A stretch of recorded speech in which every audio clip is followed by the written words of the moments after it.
Le président de la transition générale d'armée Assimi Goïta donne carte blanche aux Maliens établis à l'extérieur à investir au Mali avec toutes les garanties possibles. La déclaration est du président du Haut Conseil des Maliens de l'extérieur à la tête d'une forte délégation reçue à Koulouba.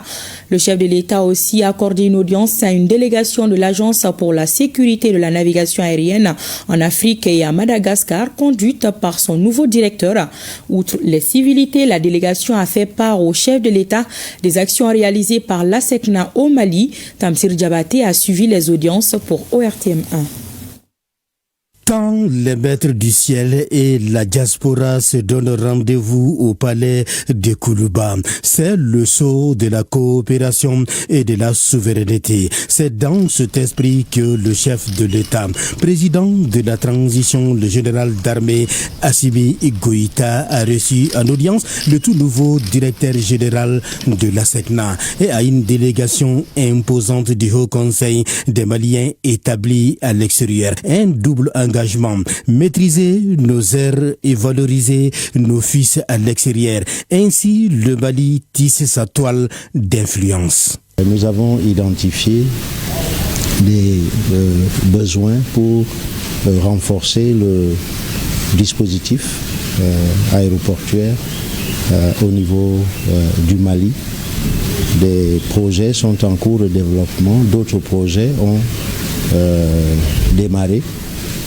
C'est comme récemment le président nous a honoré de la pose de la première pierre du nouveau bloc technique qui intègre tous les services techniques et les infrastructures pour fournir la sécurité des opérations aériennes aussi bien à l'aéroport de Bamako que dans le ciel malien.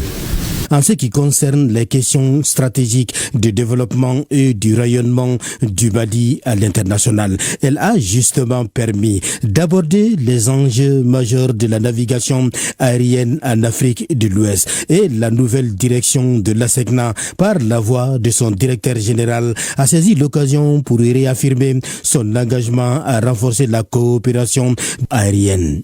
Je suis rassuré parce qu'il y a la dynamique interne des services que nous avons ici.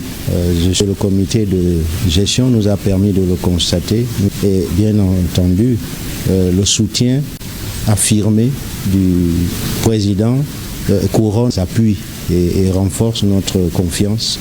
Quant à la diaspora, elle est venue renouveler son attachement à la nation et rassurer le chef de l'État que des travaux entamés dans le cadre du forum sont porteurs d'espoir pour une meilleure intégration de la diaspora malienne dans les politiques de développement du pays. Cette audience a été marquée par l'écoute, la reconnaissance et une volonté partagée d'aller de l'avant pour un Mali unis, souverains et prospères. Aujourd'hui, nous pouvons dire que l'inquiétude que chacun avait pour venir investir au Mali est levée, l'équivoque est levé.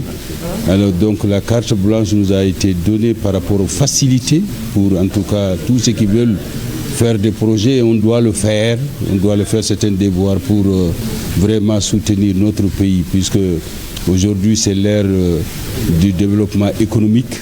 Il nous a fait comprendre que personne ne viendra en tout cas faire ce pays, développer ce pays à notre place et c'est un message qu'on a reçu. Au cours de cette audience, les échanges ont également porté sur les perspectives de développement, les efforts des FABA pour la sécurisation du pays et l'implication des Maliens de la diaspora dans la relance économique du pays. Lorsqu'un président va jusqu'à dire que je vous ouvre ma porte, donc ça veut dire qu'il n'y a pas plus garanti que cela. Donc nous partons d'ici très requinqués. Ça nous permet désormais d'être impliqués, d'être sereins par rapport à la situation de notre pays.